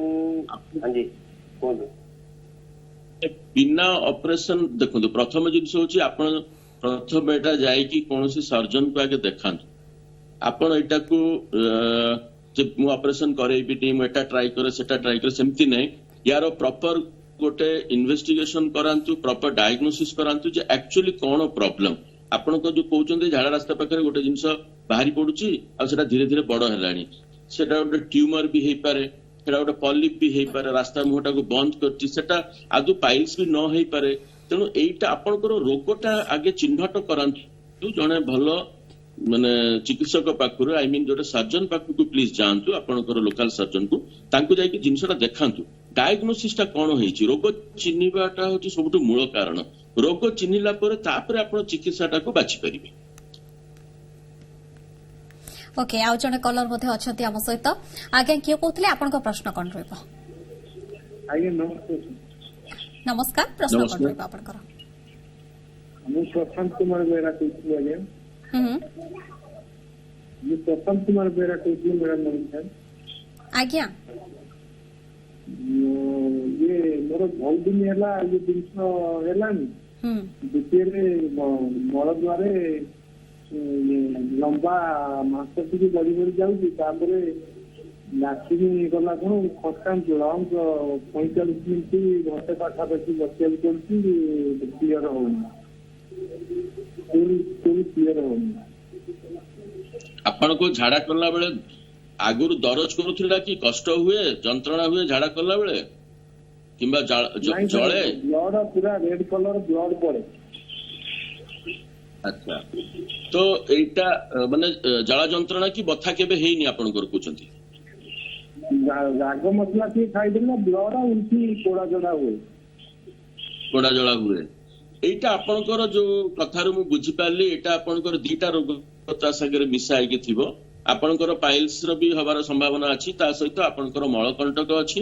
ତେଣୁ ମଳକଣ୍ଟକ ହେଇକି ସେ ଯୋଉ ଧୀରେ ଧୀରେ ଯୋଉ ମେକାନିଜମ ଯୋଉଟା ଆପଣଙ୍କର ଟିକେ ଚିରିଲା ପୁଣି ଶୁଖିଲା ଚିରିଲା ଶୁଖିଲା କରି କରିକି ସେଇଠୁ ଗୋଟେ ଚମଡା ଗୋଟେ ଆପଣଙ୍କର ଝାଡା ରାସ୍ତା ଯୋଉଠି ମାନେ ସେଇଠୁ ଗୋଟେ ଚମଡା ପରିକା ଲମ୍ବା ବାହାରିଛି କହୁଛନ୍ତି ତ ସେଇଟାକୁ ଆମର ମେଡିକାଲ ଟର୍ମରେ ଆମେ ସେଣ୍ଟିନାଲ ପାଇଲ୍ସ ବୋଲି ସେ ଜିନିଷଟା କହୁ। ତେଣୁ ସେଇଟା ହଉଛି ଗୋଟେ ମାନେ ମଳକଣ୍ଟକର ଗୋଟେ ସିକ୍ୱେଲି, ସେଟା ହଉଛି ଗୋଟେ ତାର ଛୋଟ କମ୍ପ୍ଲିକେସନ। ତେଣୁ ଆପଣ ଲୋକାଲ ଡକ୍ଟରଙ୍କୁ ଟିକେ ଦେଖାନ୍ତୁ। ମୋ ଧାରଣାରେ ଏଇ ଦିଟା ରୋଗ ଆପଣଙ୍କୁ ହେଇଥିବ। ଓକେ ସାର୍, ଅର୍ଶ ମଳକଣ୍ଟକ ଭଗନ୍ଦର ଏହା ବଂଶଗତ ରୋଗ କି? ନା ବଂଶଗତ ରୋଗ ତ ମାନେ ମୁଁ କୌଣସି ମେଡିକାଲ ବହିରେ ପଢିନି ବଂଶଗତ ରୋଗ। ଲେଖା ଥାଏ 1 or 2%, ବଟ୍ ଏମିତି ନାହିଁ ଯେ କାହାର ହେଇଥିଲେ ହିଁ ହବ ସେମିତି ନାହିଁ। ଆକ୍ଚୁଆଲି ସେଟା ବଂଶଗତ କାହିଁକି ହୁଏ କି ଗୋଟେ ସମାଜରେ କିମ୍ବା ଗୋଟେ ପରିବାରରେ ତାଙ୍କର ଯୋଉ ଖାଦ୍ୟ ତାଲିକାଟା ଧର ବାପା ଖାଇଥିଲେ, ବାପାଙ୍କର ବାପା ସେୟା ଖାଉଛନ୍ତି, ଇଏ ଖାଇଲେ ସେ ଖାଇଲେ, ବହୁତ ମାଂସ ଖାଇଲେ ଯୋଉମାନେ ଧରନ୍ତୁ ଯୋଉ ପରିବାରରେ ଦିନ ରାତି ସେମାନେ ମାଂସ ଖାଆନ୍ତି, ଯୋଉ ସମାଜରେ ବିଫ୍ ହେଲା ମଟନ ହେଲା ପୋର୍କ ହେଲା ଯୋଉ ଖାଦ୍ୟ ଖାଉଛନ୍ତି, ତେଣୁ ସେଟା ଖାଇଲେ କଣ ହବ କି ତାଙ୍କର ବାପାଙ୍କର ବି ହେଇଥିଲା ପୁଅର ବି ହବ, ସେଟା ସେମାନେ ଭାବୁଛନ୍ତି ଯେ ବଂଶଗତ। ବଂଶଗତ ନୁହେଁ, it mainly depends on your food habits. ଆପଣ ଯେମିତିକା ଖାଦ୍ୟଟା ଖାଇବେ ସେ ଅନୁସାରେ ସେ କୋଷ୍ଠକାଠିନ୍ୟ ହେଲେ ଏଇ ରୋଗ ଗୁଡା ହୁଏ ଏବଂ ଅନ୍ୟାନ୍ୟ ଜିନିଷ ପାଇଁ ବି ହୁଏ। ସାର୍ ଏହି ରୋଗ ପାଇଁ ଆପଣ ଯେମିତି ଗୋଟେ ଉପଦେଶ ଦେଲେ କି କଞ୍ଚା ଲଙ୍କା ଟିକେ ଖାଇବା କଥା ନୁହେଁ, ଲଙ୍କା ହିଁ ଖାଇବା କଥା ନୁହେଁ, ରାଗ ଟିକେ ଅତିର, ସେମିତି ଅଧିକାଂଶ ଲୋକଙ୍କ ମନରେ ଧାରଣା ଥାଏ ଖଟା ଖାଇବାନି, ସେ ତେନ୍ତୁଳି ହଉ କିମ୍ବା ଆମ୍ବୁଲ ହଉ, ଖଟା ଖାଇବେ ନା ଖାଇବେନି ସେମାନେ? ନାଇଁ, ଖଟା ସାଙ୍ଗରେ କିଛି ରିଲେସନ ନାହିଁ।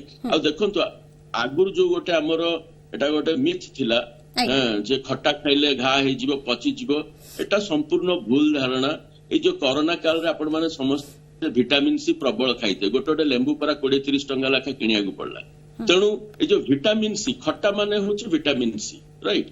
ଖଟାର ବହୁତ ଉପକାରିତା ଆମ ଦେହରେ ଅଛି। ତେଣୁ ଖଟା ସାଙ୍ଗରେ କୌଣସି ରୋଗର କୌଣସି ରିଲେସନ ନାହିଁ କି ଖଟା ଖାଇଲେ ପଚିଯିବ, ଖଟା ଖାଇଲେ ଶୁଖିବନି, ଏ କଥାଟା ଭୁଲ କଥା। ଆଜ୍ଞା, ଯେଉଁ 12ରୁ 15 ବର୍ଷ ପିଲାଙ୍କ ମଧ୍ୟରେ ଦେଖାଦେଉଛି ଏସବୁ ସମସ୍ୟା, ସେମାନେ ମେଡିସିନ ଖାଉଛନ୍ତି ତାପରେ ଭଲ ହେଇଯାଉଛନ୍ତି, ଭବିଷ୍ୟତରେ କେଉଁ ବୟସରେ ସେମାନଙ୍କଠାରେ ପୁଣି ଥରେ ଦେଖାଦେଇପାରେ ଏହି ରୋଗ? ନା ସେମିତି କିଛି ଗ୍ୟାରେଣ୍ଟି ଦେଇହେବନି, କେତେବେଳେ ବି ସମସ୍ୟା ଉପୁଜିପାରେ ଯଦି ସେମାନେ ଅବହେଳା କରନ୍ତି? ହଁ, ଏଇଟା ଏକଦମ ଆପଣ ଠିକ କହିଲେ। ଦେଖନ୍ତୁ ମ୍ୟାଡାମ, କୌଣସି ଜିନିଷର ଗ୍ୟାରେଣ୍ଟି ନାହିଁ, କୌଣସି ଜିନିଷ କେତେବେଳେ ଫେରି ଆସିବ ସେଟା ବି କହିହବନି। କାହିଁକି ନା ରୋଗଟା ସବୁବେଳେ ଗୋଟେ ସରପ୍ରାଇଜ ଜିନିଷ ପରିକା ଥାଏ। ଇଟ୍ସ ଆନ୍ ଆକ୍ସିଡେଣ୍ଟ, କେତେବେଳେ ବି ହେଇପାରେ। ତ ବଟ୍ ୟେସ୍, ଯାହାର ଥରେ ହେଇଛି ସେ ସଦାବେଳେ ତାର ଲାଇଫଷ୍ଟାଇଲ ମଡିଫିକେସନ ଟା ଇମ୍ପୋର୍ଟାଣ୍ଟ। ଆଜିକାଲି ପିଲାମାନେ ବହୁତ କମ ପାଣି ପିଅନ୍ତି, ପନିପରିବା ବିଲକୁଲ ଖାଇବା ପାଇଁ ସେମାନେ ଇଚ୍ଛା କରନ୍ତି, କାହିଁକି ନା ତାଙ୍କର ଗୋଟେ ହାତରେ ପନିପରିବା ହେଲେ ଆଉ ଗୋଟେ ହାତରେ ଯୋଉ ସବୁ ଖାଦ୍ୟ ମିଳୁଛି ଏତେ ଟେଷ୍ଟି ସେ ଖାଦ୍ୟ ଗୁଡିକ, ସେମାନେ ସେଇଗୁଡାକୁ ଖାଇବା ପାଇଁ ବହୁତ ପସନ୍ଦ କରନ୍ତି। ଆମେ ସେଥିପାଇଁ ଆମର ପିଲାମାନଙ୍କୁ ସଦାବେଳେ ସେଟା ବି ଖାଇବେ, କିନ୍ତୁ ଆମେ ସବୁବେଳେ ତାଙ୍କୁ ଛୋଟବେଳଠୁ ଶିଖେଇବା ଯେ ଏଇ ଖାଦ୍ୟ ଗୁଡା ଖାଇବା ବି ମାନେ ଆପଣଙ୍କର ଖାଦ୍ୟର bucket list should be complete. ସେମାନେ ସବୁ ପ୍ରକାର ଖାଦ୍ୟଟାକୁ ସେମାନେ ଖାଇବା ଦରକାର, ତାହେଲେ ଏ କୋଷ୍ଠକାଠିନ୍ୟଟା ନହେଲେ ଏସବୁ ରୋଗରୁ ତାଙ୍କୁ ବହୁତ ଉପଶମ ଅଛି। ଓକେ, ଆଉ ଜଣେ ଦର୍ଶକ ଅଛନ୍ତି। ଆଜ୍ଞା, କିଏ କହୁଥିଲେ? ଆପଣଙ୍କର ପ୍ରଶ୍ନ କଣ ରହିବ? ହ୍ୟାଲୋ ଆଜ୍ଞା, କିଏ କହୁଥିଲେ? ଆପଣଙ୍କର ପ୍ରଶ୍ନ କଣ ରହିବ? ନିରଞ୍ଜନ ବେହେରା କହୁଥିଲି ପାରାଦୀପରୁ। ଆଜ୍ଞା, ମୋର ନିୟମିତ କନଷ୍ଟିପେସନ ହଉଛି, ଆଉ ଝାଡା ବି କ୍ଲିୟର ହଉନାହିଁ। ବହୁତ ସମୟ ଲାଟ୍ରିନରେ ବସିଲେ ମାନେ ଯେମିତି ନଡିଆ ଫାଳି ରକମ ଟିକେ ଟିକେ ଟିକେ ଟିକେ ବାହାରୁଛି, ଖୋଲା ହଉନାହିଁ।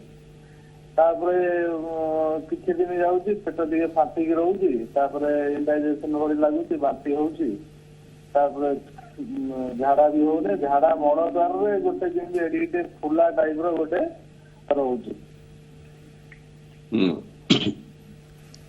ଆପଣଙ୍କର ଯୋଉ ଆଜ୍ଞା, ଆପଣଙ୍କ ଝାଡା କଲା ବେଳେ ଝାଡା ରାସ୍ତାଟା ମୁହଁଟା କଣ ପେନ୍ କରେ କି ବଥା ହୁଏ? ଝାଡା ଦ୍ୱାର ଟା ଏମିତି ବନ୍ଦ ହେଇଯାଏ, ପୁରା ଗୋଟେ ଟୁଲକା ଟାଇପ ର ବନ୍ଦ ହେଇଯାଏ। ଆପଣଙ୍କର ଯୋଉ ଯାହା କହିଲେ ଆପଣଙ୍କର ରୋଗଟା ମୋଷ୍ଟ ଲାଇକଲି ଆପଣଙ୍କର ମଳକଣ୍ଟକ ଫିସର, କାହିଁକି ନା ଆମର ଝାଡା ମୁହଁ ପାଖରେ ଏମିତିଆ ଗୋଟେ ଭାଲ୍ଭ ଅଛି ଯିଏକି ରବର ବ୍ୟାଣ୍ଡ ପରିକା ଝାଡା କଲା ବେଳେ ଦେଖିବା ଏଟା ଧୀରେ ଧୀରେ ଖୋଲେ, ଆପଣ ଝାଡାଟା ପାସ୍ ହେଇଗଲା ପରେ ସେଟା ଧୀରେ ଧୀରେ ବନ୍ଦ ହେଇଯାଏ। କିନ୍ତୁ ଆପଣଙ୍କ କ୍ଷେତ୍ରରେ କଣ ହଉଛି, ଏଇ ଯୋଉ ମେକାନିଜମଟା ଯୋଉ ପ୍ରକ୍ରିୟାଟା ଏଇଟା ରିଲାକ୍ସ କରିବା ଏବଂ କଣ୍ଟ୍ରାକ୍ଟ କରିବାର ଯୋଉ ପ୍ରକ୍ରିୟାଟା ସେ ପ୍ରକ୍ରିୟାଟା ଧୀରେ ଟିକେ ନଷ୍ଟ ହେଇଛି। ନଷ୍ଟ ହେବା ଦ୍ୱାରା ଏଟା ରିଲାକ୍ସ କରୁନି, ଝାଡା ମୁହଁଟା ପତଳା ଏବଂ ପଛରେ ଯୋଉ ମୋଟା ଝାଡାଟା ବାହାରିବାକୁ ଚେଷ୍ଟା କରୁଛି ଏଟାରେ କଷ୍ଟ ହଉଛି ଏବଂ ଆପଣଙ୍କର ଏଟା ହଉଛି ମଳକଣ୍ଟକ ପାଇଁ ତ ହଉଛି, ତା ସାଙ୍ଗରେ ଯେହେତୁ ଝାଡା ଗୁଡା ଜମିକି ରହୁଛି ସେଟା ଭଲ ଭାବରେ ଆପଣଙ୍କର ଆସୁନି, ତା ପାଇଁ କି ଆପଣଙ୍କୁ ବାନ୍ତି ମାନେ ଆପଣ ଯଦି ପୁରା ପାଇପ୍ ଟାକୁ ଖାଦ୍ୟ ଏଇ ମୁହଁ ପାଖରୁ ଏବଂ ଝାଡା ରାସ୍ତା ପର୍ଯ୍ୟନ୍ତ ଯଦି ପାଇପ୍ ଟା ଆପଣଙ୍କର ପରିଷ୍କାର ନ ରହିବ, ସେଠି ଜମି ହେଇକି ରହିଥିବ ପୁରୁଣା ଖାଦ୍ୟ ଝାଡା ଗୁଡା, ତାହେଲେ ତ ଆପଣଙ୍କୁ ପ୍ରୋବ୍ଲେମ ହବ। ସେଥିପାଇଁ କି ଆପଣ ମାନେ ଲାକ୍ସେଟିଭ ଯୋଉଟା ଏସବୁ ଭୁସି ହେଲା କିମ୍ବା ବିଭିନ୍ନ ପ୍ରକାର ଆସୁଛି ମାନେ ଔଷଧ ତାକୁ ଖାଆନ୍ତୁ, ଯାହାଦ୍ୱାରା ଆପଣ ଝାଡାଟା ପରିଷ୍କାର ହେଇକିନା ନରମ ହେଇକିନା ଲିକ୍ୱିଡ ହେଇକିନା ସେଟା ବାହାରିଯିବ ଏବଂ ଯୋଉ ମଳକଣ୍ଟକ ହେଇଛି ସେଇଟା ଯଦି ହେଇଥିବ ତାହେଲେ ତାକୁ ଅପରେସନ କରେଇ ଦିଅନ୍ତୁ। ଏବେ ଉନ୍ନତ ମାନର ଲେଜର ଟ୍ରିଟମେଣ୍ଟ ଆସିଛି, ଗୋଟେ ଦିନ ମାନେ ସକାଳେ କରିବେ ସନ୍ଧ୍ୟାବେଳେ ଘରକୁ ଏବଂ ସେଟା ଆପଣଙ୍କର ଠିକ ହେଇଯିବ ମୁଁ ଆଶା କରୁଛି। ଓକେ, ଆଉ ଜଣେ ମଧ୍ୟ କଲର ଅଛନ୍ତି, ଆଜ୍ଞା କିଏ କହୁଥିଲେ, ପ୍ରଶ୍ନ କଣ ରହିବ? ହ୍ୟାଲୋ, ଶୁଣି ପାରୁଛନ୍ତି? ହ୍ୟାଲୋ ଆଜ୍ଞା କିଏ କହୁଥିଲେ, ଆପଣଙ୍କର ପ୍ରଶ୍ନ କଣ ରହିବ? ହ୍ୟାଲୋ, ମୁଁ ବିଜୟକେତନ ଚୌଧୁରୀ ଆଜ୍ଞା କଟକରୁ କହୁଥିଲି। ଆଜ୍ଞା ହଁ, ମୁଁ ବିଜୟକେତନ ଚୌଧୁରୀ କଟକରୁ କହୁଥିଲି। ଆଜ୍ଞା ଆମେ ଶୁଣି ପାରୁଛୁ, ଆପଣଙ୍କର ପ୍ରଶ୍ନ କଣ ରହିବ? ହଁ, ମୋର ପ୍ରଶ୍ନ ହେଲା ଯେ ମୋର ଆଗରୁ ପାଇଲସ ବା ସେ ଇଞ୍ଜେକ୍ସନ କରିବାରୁ ସେ କଣ ପାଇଲସ କିମ୍ବା ହଁ ହ୍ୟାଲୋ କୁହନ୍ତୁ ଆମେ ଶୁଣି ପାରୁଛୁ। ହଁ ମୁଁ କହୁଛି ପା, ଇଏ ମୋର 10-12 ବର୍ଷ ତଳୁ ହୁଁ ହୁଁ ଏଇ ପ୍ରକାର ପାଇଲସ ହଉଥିଲା, ହୁଁ କଷ୍ଟ ମଧ୍ୟ ହଉଥିଲା ଝାଡା ଗଲା ବେଳକୁ। ହୁଁ। ଆଜ୍ଞା କୁହନ୍ତୁ। ଆଜ୍ଞା ଆପଣ ଟିଭିରୁ ଶୁଣି କଥା ହୁଅନ୍ତୁନି, ଡାଇରେକ୍ଟ ଆମ ସହିତ କଥା ହୁଅନ୍ତୁ। ହଁ, ଆପଣଙ୍କର 10-12 ବର୍ଷ ପୂର୍ବରୁ ପାଇଲ୍ସ ହେଇଥିଲା, ଏବେ କଣ ହଉଛି ଆପଣଙ୍କର? ଆମର ମୋର 10-12 ବର୍ଷ ତଳେ ପାଇଲସ ହଉଥିଲା ଏବଂ ପାଇଲସ ବହୁତ କଷ୍ଟ ହଉଥିଲା। ହୁଁ ହଁ, କଷ୍ଟ ହଉଥିଲା, କିନ୍ତୁ ବର୍ତ୍ତମାନ ସେଟା କମି ଯାଇଛି, ଟିକେ ହଉନି। ହୁଁ ଆଉ କିନ୍ତୁ ଏ ଯୋଉ ଆକ୍ଚୁଆଲି ଏ ଯୋଉ ମଳଦ୍ୱାରର ଇଏରେ ବାହାରେ ହୁଁ ଗୋଟେ ଛୋଟ ଗୋଟେ ମାଂସଟା ବଢିଛି ଓ ସେଇ ମାଂସଟା ମଝିରେ ଗୋଟେ ଇନଫେକ୍ସନ ହଉଛି, ସେଟା ଟାଣ ହେଇଯାଉଛି ଏବଂ ପେନ୍ ହଉଥିଲା। ଏବେ କିନ୍ତୁ ସେଇଟା ହଉନାହିଁ। ଏବେ କଣ ହଉଛି, ଝାଡା ଦ୍ୱାରା ପେନ୍ ହଉଛି ୱିଦାଉଟ୍ ପେନ୍ରେ, କିନ୍ତୁ ବ୍ଲଡ ଟିକେ ପଡୁଛି ମଝିରେ। କିନ୍ତୁ ଥରେ ଆଗେ ବ୍ଲଡ ପଡିଲା, ତାପରେ ସରିଲା, ଆଉ ବ୍ଲଡ ପଡିବନି ପଡିଲା, ସେ 3-4 ମାସ କି 2 ମାସ ପରେ ପୁଣି ଆଉ ଥରେ ରହିଲେ ସେମିତି ବ୍ଲଡ ପଡୁଛି। ସେଟା ପେନ୍ ହଉନି କି ଆଉ କିଛି ହଉନି। ସେଟା ବହୁତ ମଜା କଥା, ସେ ପାଇଲସ ଥିଲା ଯୋଉଟା ସେଟା ଭଲ ହେଇଗଲାଣି ନା ନା ଏଇ ଯୋଉ ବ୍ଲଡ ବାହାରିଲା ପାଇଲସ ଅଛି? ପାଇଲ୍ସ ଆପଣ କଣ ଅପରେସନ 12 ବର୍ଷ ତଳେ କରେଇଥିଲେ, କାହିଁକି ନା ଏଟା ତ 12 ବର୍ଷ ପୁରୁଣା ଗୋଟେ ଅପରେସନ ହେଇଛି। ବର୍ତ୍ତମାନ ଯୋଉଟା ମୁଁ ଆପଣଙ୍କର ଶୁଣିଲି ଯେ ସାଇଡ ରୁ ଗୋଟେ କଣ ମାଂସ ପିଣ୍ଡ ଆକଳିକା ହେଇଛି, ତେଣୁ ଜିନିଷ ହଉଛି ଏଟା ଆପଣଙ୍କର ମାନେ ଯେତେବେଳେ ପାଇଲ୍ସ ଅପରେସନ ହେଇଥିଲା ଆମର ଝାଡା ରାସ୍ତା ପାଖରେ ସବୁ ନଦୀର ଧାରା ଗୁଡା ବଡ ହେଇଗଲେ ସେଟା ପାଇଲ୍ସ ହୁଏ। ଆମେ ଯେତେବେଳେ ବଡ ନଦୀ ଧାରା ବନ୍ଦ କରୁ, ଯୋଉ ଛୋଟ ଛୋଟ ନଦୀ ଧାରା ଗୁଡା ଥାଏ, ଆପଣଙ୍କର ଯଦି କଣ୍ଟିନ୍ୟୁଅସ କୋଷ୍ଠକାଠିନ୍ୟଟା ରହିବ, ସେଇ ଛୋଟ ଛୋଟ ନଦୀ ଧାରା ଗୁଡା ପୁଣି ବଡ ହବାର ସମ୍ଭାବନା ଗୋଟେ ଥାଏ। ତେଣୁକରି ଆପଣଙ୍କର ଗୋଟେ 12 ବର୍ଷର ପୁରୁଣା ଜିନିଷଟା ଗୋଟେ ମାନେ ପ୍ରୋବ୍ଲେମେଟିକ ହେଇପାରେ। ସେଥିପାଇଁ କି ଆପଣ ଲୋକାଲ ସର୍ଜନକୁ ଟିକେ କାଇଣ୍ଡଲି ଦେଖାନ୍ତୁ। ଆଉ ମତେ ଯାହା ଲାଗୁଛି ଆପଣଙ୍କର ସେଟା ପାଇଲ୍ସ ହେଇପାରେ, ତା ସହିତ ହୁଏତ ସାଇଡରେ ଯୋଉ ଫୋଲାଟା କଲେ ସେଟା ଗୋଟେ ଭଗନ୍ଦର ବି ଡେଭଲପ କରିଥାଇପାରେ। ଆଜ୍ଞା ସାର୍, ସଂକ୍ଷେପରେ ଟିକେ ସମସ୍ତଙ୍କୁ ପରାମର୍ଶ ଦେବେ କି ଯେ ଏହି ସବୁ ରୋଗରୁ ଆମେ କିଭଳି ବର୍ତ୍ତି ରହିବା, ତା ପାଇଁ କଣ କଣ ସବୁ ସତର୍କତା ଅବଲମ୍ବନ କରିବା ଦରକାର? ସଂକ୍ଷେପରେ, ସମୟ ଶେଷ ହେଉଛି। ହଁ, ସଂକ୍ଷେପରେ ହଉଛି ମାନେ ଫୁଡ ହାବିଟ୍ସ ଟା ବହୁତ ଇମ୍ପୋର୍ଟାଣ୍ଟ। ଆପଣଙ୍କର ଖାଦ୍ୟ ତାଲିକାରେ ଖାଦ୍ୟ ଗୁଡାକୁ ସବୁ, ଯେମିତି ଆମେ ଗୋଟେ ବାହାଘରିଆ ପାର୍ଟି ଗଲେ ଏମିତି ନାହିଁ କି ଆପଣ ଖାଲି ଯାଇକି ମଟନ ଚିକେନ ଅମୁକ ଥାଳି ଖାଇଦେଲେ ପେଟ ତାପରେ ପଳେଇ ଆସିଲେ, ନାହିଁ। ଆମେ ଯୋଉ ମଣିଷ ସମାଜ ଯେତେ ହେଇଛି, ଆମେ ବିଭିନ୍ନ ଖାଦ୍ୟ ରଖୁ, ସାଲାଡ ରଖୁ, ଭେଜିଟେବଲ୍ସ ବହୁତ ଥିବ, ଏଟା ଥିବ। ତେଣୁ ସବୁ ପ୍ରକାର ମିକ୍ସଡ ଖାଦ୍ୟଟାକୁ ଖାଇବାକୁ ଚେଷ୍ଟା କରନ୍ତୁ। ହାଇ ଫାଇବର ଖାଇବେ, ଆଉ କାହିଁକି ନା ଫାଇବରଟା ଖାଇଲେ ସେଟା ଅଠା ପରିକା ଜିନିଷ ତିଆରି ହବନି। ଅଠା ପରିକା ଜିନିଷ ତିଆରି ନ, ସେ ଏତେ ଲମ୍ବା ଗୋଟେ ରାସ୍ତା ଆମେ ଯୋଉ ଖାଉଛୁ ପେଟରେ ହଜମ ହେଇକି ତାପରେ ଛୋଟ ନାଡି ଏବଂ ବଡ ନାଡିରେ ସେମାନେ ଗୋଟେ ଢେଉ ପରିକା ଗୋଟେ ପେରିଷ୍ଟାଲଟିକ ମୁଭମେଣ୍ଟରେ ପାସ୍ କରନ୍ତି।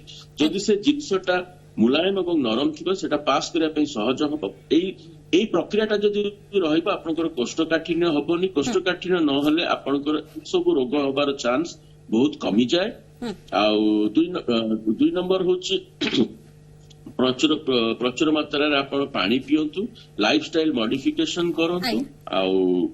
ଆଉ ଯେତେବେଳେ ଆପଣ ରିଏଲାଇଜ କରିବେ ଯେ ମୁଁ ଏଇ ଖାଦ୍ୟଟା ଖାଇଲେ ମତେ ସକାଳେ ଝାଡା ହବାରେ କଷ୍ଟ ହଉଛି, ସେ ଖାଦ୍ୟଟାକୁ ଟିକେ ଚେଷ୍ଟା କରନ୍ତୁ कम खाया ओके सर जेहेतु समय इशारा कलानी आम कार्यक्रम को ये समाप्त करने पड़ो। बहुत बहुत धन्यवाद। आप अनेक गुड़ी गुरुत्वपूर्ण परामर्श देले दर्शकों को धन्यवाद। ये थे डाक्टर स्निग्धेन्दु चांद वरिष्ठ सर्जन एवं लेजर एक्सपर्ट। आज जो विषय वस्तु था डॉक्टर टॉक आशा करूँ बहुत किसी आपण मैंने जापारे आप कि सुस्थ रे से दिगरे टिके सचेतन हेबे। समय डॉक्टर टॉक रखा। नमस्कार।